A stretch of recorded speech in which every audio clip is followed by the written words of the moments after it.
This is Ravens Flock Talk Podcast, coming to you every week with their thoughts and opinions on each and every Ravens game. Tune in weekly and join the flock.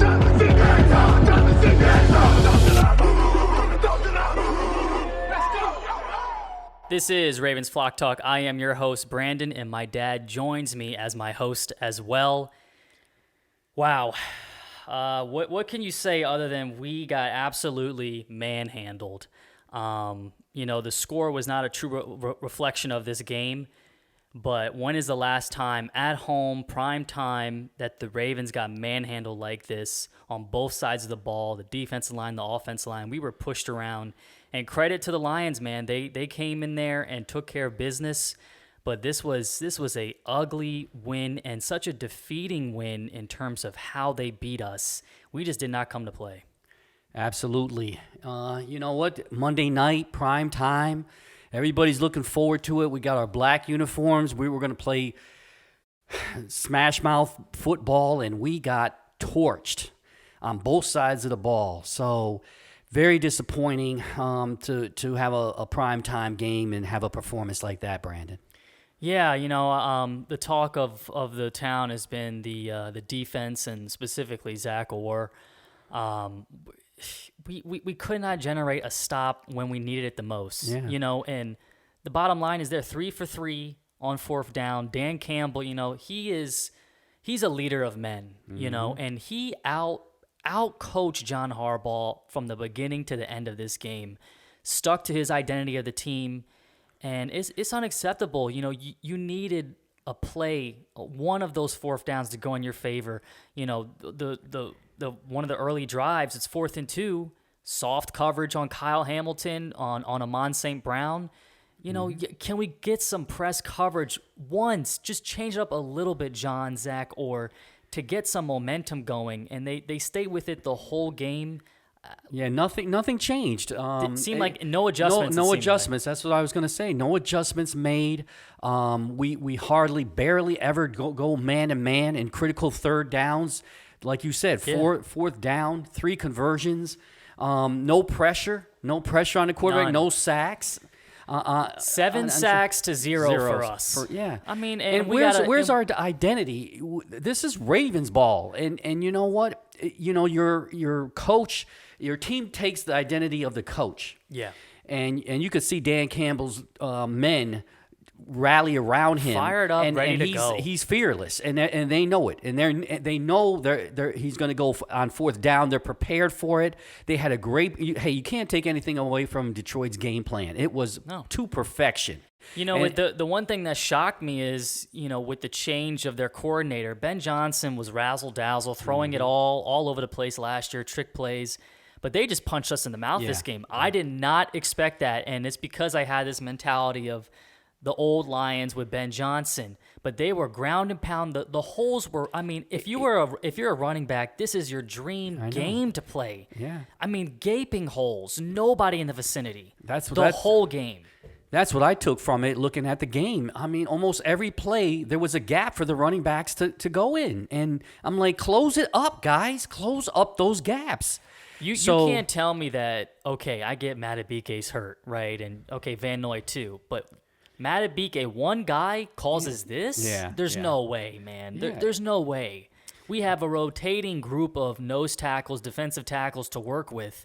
It was just unacceptable. It really was. And like I said, I'll say this again. I've never seen a Ravens defense look like this, especially against the run. It's alarming. It really is alarming because we've never seen this with Baltimore before. And, we keep saying each game it's the offense that's carrying the team, and the weak link is the defense. But now the offense is looking like they have some issues and some weaknesses that were exposed by Detroit. And their game plan against Lamar was just done to perfection. They closed all the lanes he usually has. I think people are figuring him out, how to contain him. They really, in the second half, but in the first half, both teams were going back. A lot of zone defense, a lot of open guys, and we were fortunate enough to even tie it after that blunder. We run it 3 straight times with Henry, can't get it. And I always say, I think it was a design run, because if you look at Lamar, he has the ball tucked, ready to run as a ball carrier. Right. He's got 2 to 3 defenders in front of him. The play's blown up. He's like, oh, snap, I got to throw it. But I hate that rollout because you cut off half the field. If nothing is open right there, the play is done. And it's then the dead. other thing that... and then he fumbles it to make it worse. And exactly. I was thinking, if we don't get it, at least they're on the 1 yard line or whatever they were. Right. No, they're at the 20 because we're going backwards now.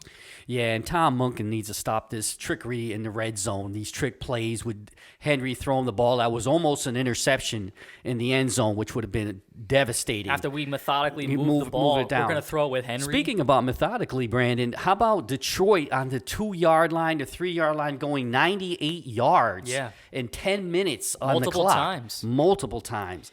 I mean, that's Ravens ball. Keep the other quarterback. That was us in 2019. Exactly. Get the lead, hold it, milk the clock. Exactly. I mean, that's our style of play where we kept premier quarterbacks on the bench for years. Is, you know what, on some of those drives backed up, I remember like Laporta caught it over the middle on like a 3rd and 8, right? Wide open. I think Starks was covering him, and it should have been a penalty in my opinion. I think they called defensive interference or something. Right, and it should have been offensive pass. He runs right into him, but nevertheless, I'm so tired of, as you say, tight end after tight end or whoever open in the middle of the field against this weak zone defense. My whole thing is I've been saying, you know what, I hope this defense lives up to the hype, especially the secondary. Right. After we got Jair, man, they were like, who is going to throw on us and all. If the secondary is this good that you guys expected them to be, I'm talking about the Ravens, let's play man. Let's play man. For one drive, try it, Zach. And when it's in zone, I kid Brandon. I said, I don't even see them in the frame. You know, they're so far off. The receivers, they're 5 and 6 yards off, and you don't even see them in the frame sometimes.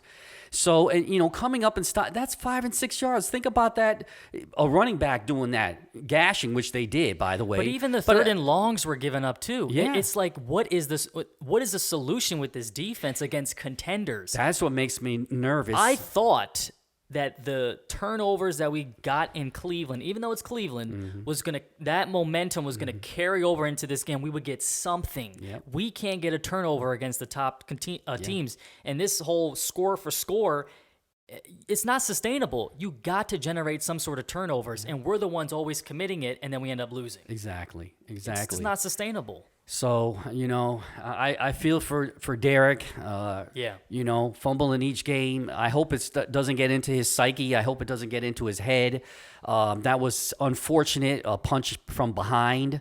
He didn't see him, but you got to secure the ball. He cannot be careless with the ball. So, you know, that's a freak play with you know, Hutchinson coming up from behind, but it's like, man, 3 straight games, 3 fumbles. And critical places, too, on the field. Yeah, I mean, when we're backed up. Late in the game, too, you know. Yeah. Now, the Cleveland game, it wasn't late in the game, but that was a drive after our offense wasn't getting going. He would have gave it right away, you know, had Cleveland recovered it. Right.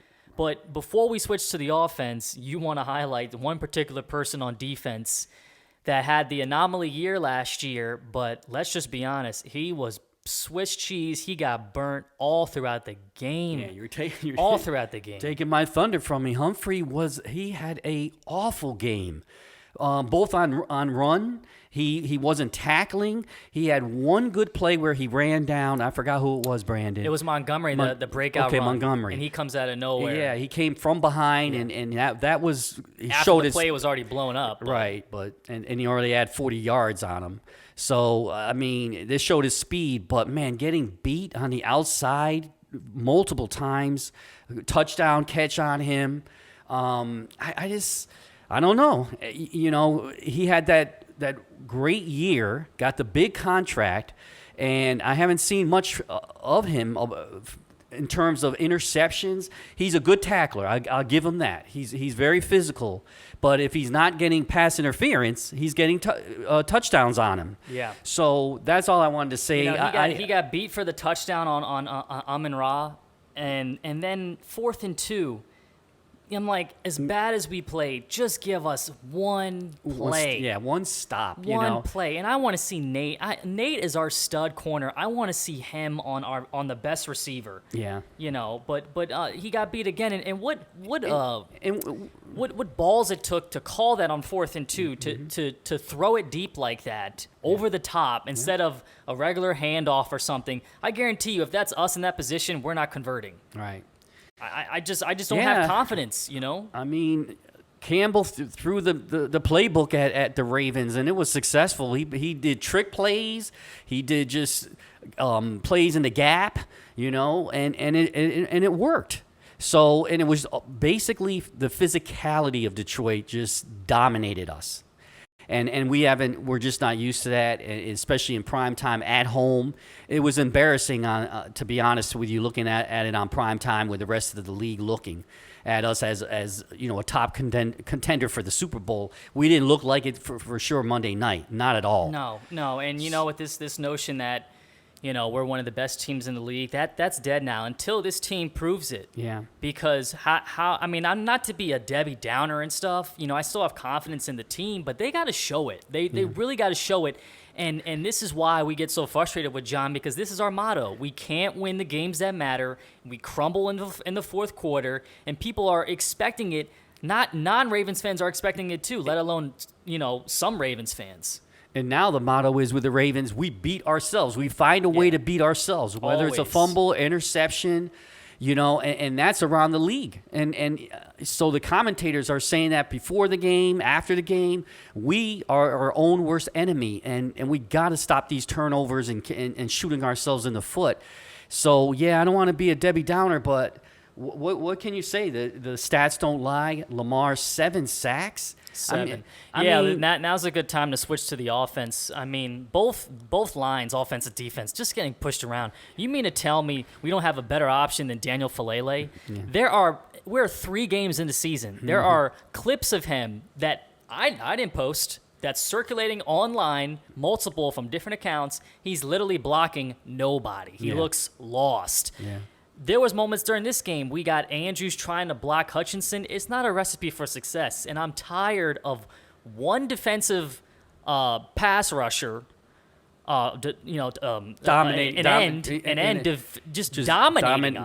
us. Whether it be if he was on a better team, Myles Garrett, T.J. Watt years prior. Yeah. You're talking about Chris Jones, even though he's an interior. But I'm tired of guys like that killing us. Yeah, and those guys looking at the games, these recent games are lighting it up again. So when they come to town, we're going to be in trouble. Yeah. If we don't tighten up this offensive line. Chris Jones next week? Yeah. So I don't know. We still got TJ Watt. We can't even get a push on the goal line with Henry. Yeah. And I guess that's why we're missing Ricard. Yeah. Yeah. That's exactly why we're missing him. And they see, but I was thinking Kolar would be that tight end that would help that for situation. This game, yeah. I mean, that's what he does anyway. He's a blocking tight end.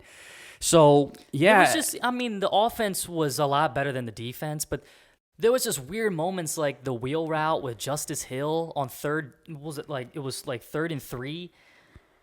That's our best option? Yeah, I know. Come on. I know. With all come on. I don't want to see him on 3rd down being an option. And another point, my friend brought this up to me last night. I am tired of seeing Henry on 3rd downs being taken off the field when we have to throw it. Right. If we know it, they know it. And right. we don't know really anything. We're watching from the couch. And I say use him as a decoy and use him as a blocker then. You got to keep him out there for some passes. Yeah. I mean, you're telegraphing everything. Right, for deception purposes and as a decoy. And they just love Justice Hill, and I just don't see it. I don't see it. Every once in a while he'll have a really good game, but most of the time he's like, okay. But all 3rd right. and 5, and not even 3rd and long sometimes. They're automatically taking Henry out. I know. And the problem with that, with Justice, he doesn't really break tackles that often. No. So now you have half a chance with Henry breaking a tackle and dragging people with him to get a first down. Especially after he gets some momentum. Right. When he actually caught a ball. Yeah. And we were like, say that. I can't. We did it, you know. I mean, I keep saying that to, like, I want to be able to whisper in Lamar. Can you imagine Lamar you are a corner against Derrick Henry on a swing pass. You don't want any parts of him. And even Lamar says that in post game. He goes, man, I just like to watch him run over people. Yet you won't give him the ball. And Lamar, I get it, man. He's always looking downfield. I was just about to say and that. I want more short passes. That was the Achilles heel after halftime. They made the adjustment because that was open in the beginning. Mm-hmm. They made the adjustments and said, we are not letting this happen anymore. Yeah. Todd, you know what? Like, you're a better coordinator on your side of the ball than Zach Orr, granted. But this is why you can't trust him even when things are clicking. Yeah. Because he'll do the Henry throw. Yeah. Why? Why? He'll do the wheel route with Hill. And then the whole second half, Lamar is looking, as you said, down the field off this weak offensive line. They've already sacked him at that point 4 or 5 times in the game. See, this is the maturity that I don't know what it is anymore, because I'm thinking to myself, if I'm Lamar and my offensive line is not helping the matters, I got 3 seconds at the most, and he's holding the ball, and that's why he had 7 sacks, because he's holding, trying to make things happen when it's just not there, and Todd is not helping him. We always say this every week. Todd offensively is not helping Lamar with getting rid of the ball quickly to his backs or for just short your passes. playmakers like Zay to get him in the flow of the game. And Zay was just almost non-existent. To get him in the flow of the game after the first 2 games that he's had. But my thing is like, you know, at that when we were doing that, the game was in reach. It was 28-24, right? Yeah, like just relax, get in the groove, get momentum, and we're looking for the home run ball. And I was making fun of the Giants, the night before when they played the Chiefs, and Wilson's bombing it. We did the same thing as throwing it what up they in were the air doing. for grabs too. Not even. So, Why does everything have to be 20-plus yards down the field after they adjusted? You got to adjust, John. And this is what is bothering me with Todd, and always has. You go ahead into Cleveland, okay, not a premier team, but in our division, so anything goes. Good defense, though, as you see what they did against the Packers. Yeah, I mean, and so you focus and you see that Zay Flowers lit them up, right? So you're saying, okay, that's the formula. And then you come to this week in Detroit, and he's got 2 catches for 13 yards. Yeah, ridiculous. It's just that's not acceptable. It's unpredictable who is on the offense, as good as they are, but there's no consistency where like Jamar Chase for the Bengals is going to show up. We just never know. Mark Andrews finally showed life, but he was absent the first 2 weeks. Bateman had a good game. Bateman had a really good game for him.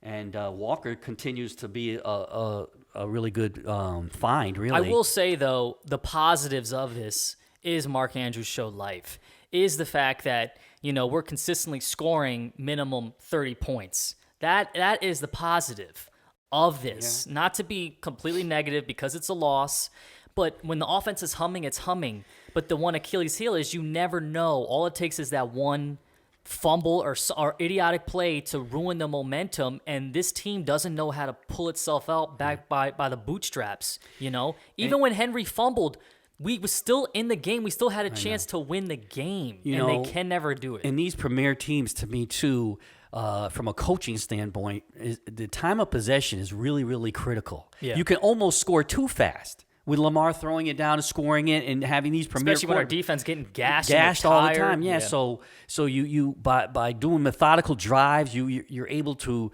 rest the defense and march down the field and show your toughness. That's Ravens ball down your throat.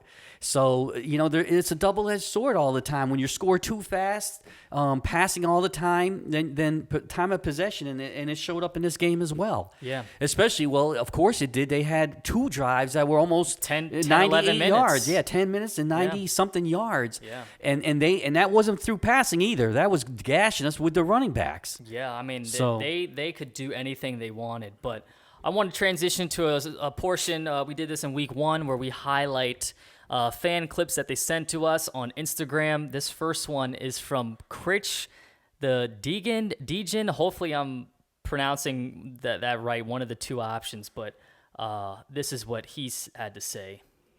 It seems like whenever we should go for it on 4th down, we don't but when we don't need to and we should take points, we do. It just doesn't make any sense to me.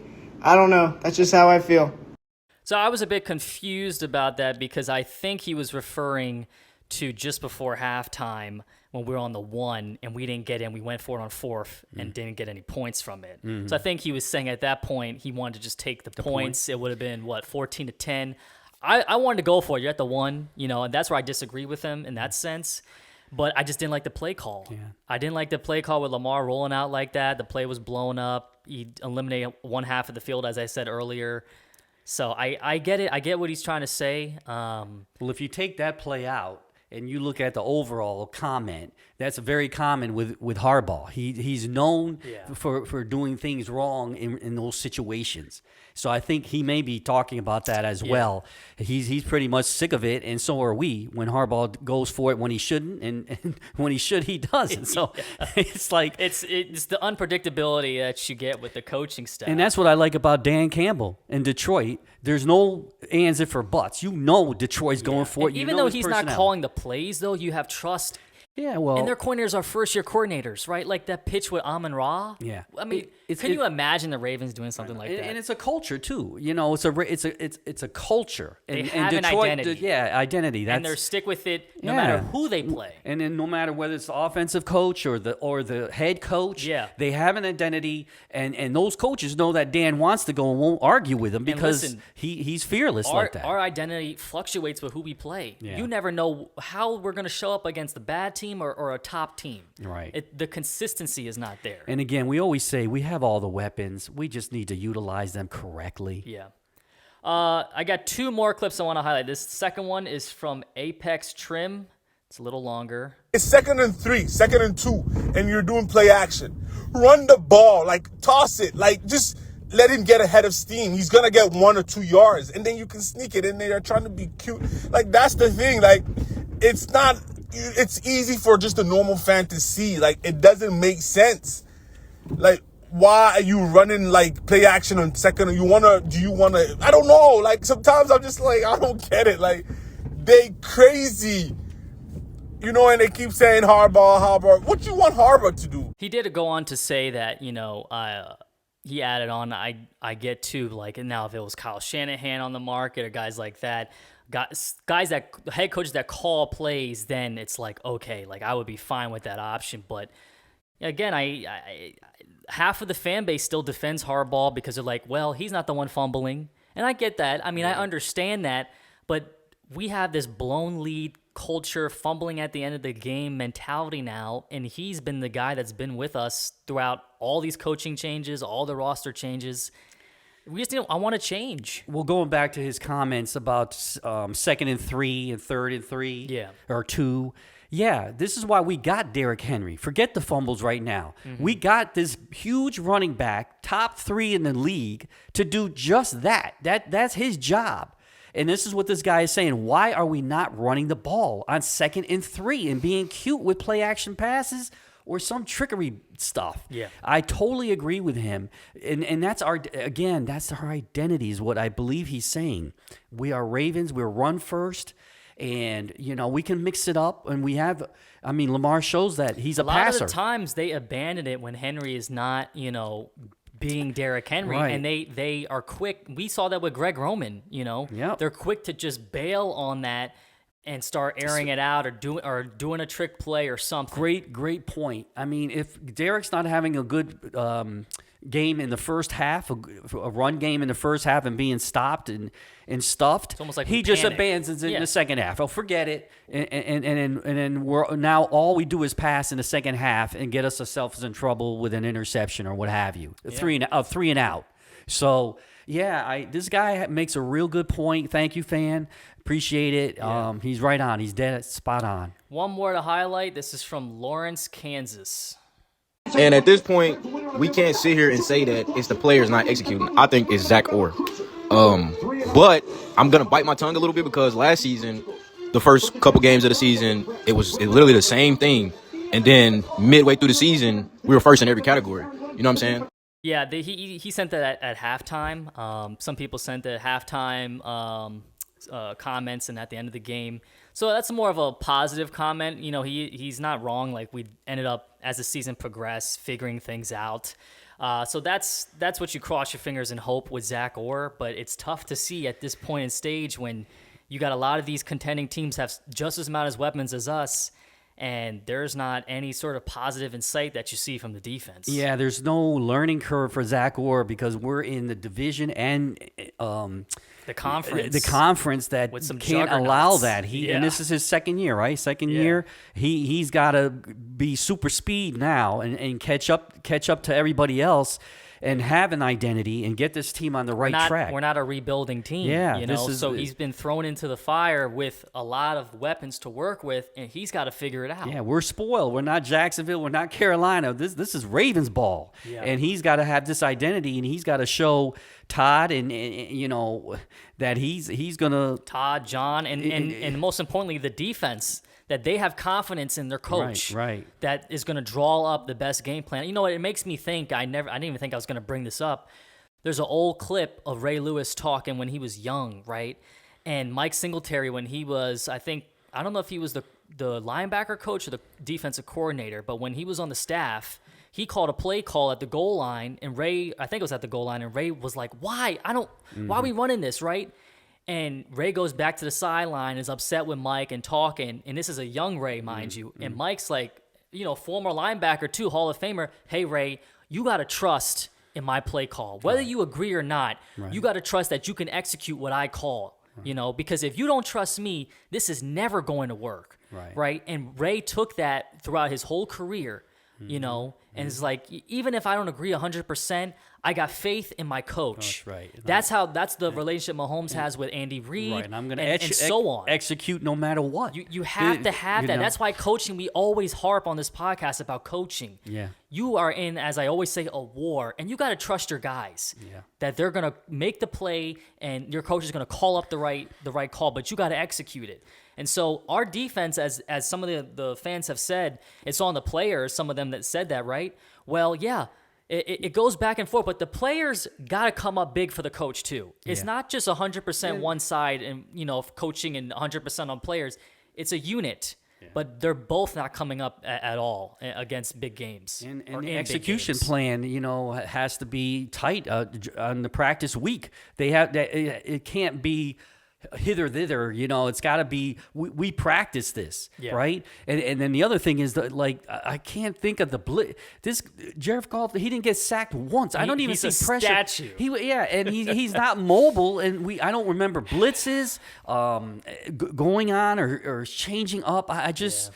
You know, you got to blitz and go man-to-man on the corners sometimes, you know, Zach. Especially on take a shot. Third and long, or, you know, you got to... You got to gamble sometimes. And this was the game, tight situation where a turnover changes everything, and we're always the ones committing it. Right, you're going you back gotta take and forth. a gamble sometimes. Yeah, this was a game in the first half going back and forth, and then you're thinking, you know, whoever has the ball last is going to win. Yeah. Whoever makes a turnover is going to win. Yeah. And that's exactly what happened with Henry. So I'll end on this. You know, a lot was said, but going into Kansas City now, backs against the wall, really, both teams, because whoever loses this game, they're contenders, and they're now 1-3, right? And Kansas City is in a tough division too. So whoever loses this next game is really going to be in the hole, okay? And they will be in trouble. I don't care how good the coaching is or the players, they're going to be in a hole. And all eyes are going to be on Derrick Henry. How is he going to respond? Is he going to protect the ball? Zach Orr and this offensive line. Yeah. I tell you, I hope Todd feeds the beast, because let him run, let him prove that he can do this. He's distraught right now. You can see it on the sidelines. It's going to be tough because Spagnuolo is like one of the best defensive coordinators in Kansas City. They're going to stack the box. And it's going to be tough how this offense responds to that. I don't see an answer for the offensive line right now either to generate those holes for Derrick. you know? So there's a lot of work to be done. It's going to be an interesting game. It's going to be a very interesting game, and you know what? It's ironic that we have to face Kansas City after a game like this. I know. I mean, you are thrown into the gauntlet now. You don't have a Jacksonville, a Jets to get back in the swing of things after this loss. You're in the fire now. My last comment, though, this could, if we do pull this out and win in Kansas City, which is almost impossible, that can catapult us for the rest of the season and get it going. Absolutely and right. have a string of wins going into our division games in October, November. Absolutely right. You are absolutely right. So, hey, tough loss. Hopefully, by the next time you hear from us, it's going to be a different story. And as my dad just mentioned, it's going to catapult this team because we need a big win. We need a win against a contending top-tier team. But thank you again for all the voice messages you guys sent in. I love to feature you guys, have you guys involved. The Instagram Live was hilarious last night. We were cracking up. You guys were funny. Everybody had some great points to bring up. So we're going to continue this on and cross our fingers that this team can find a way to win in Kansas City.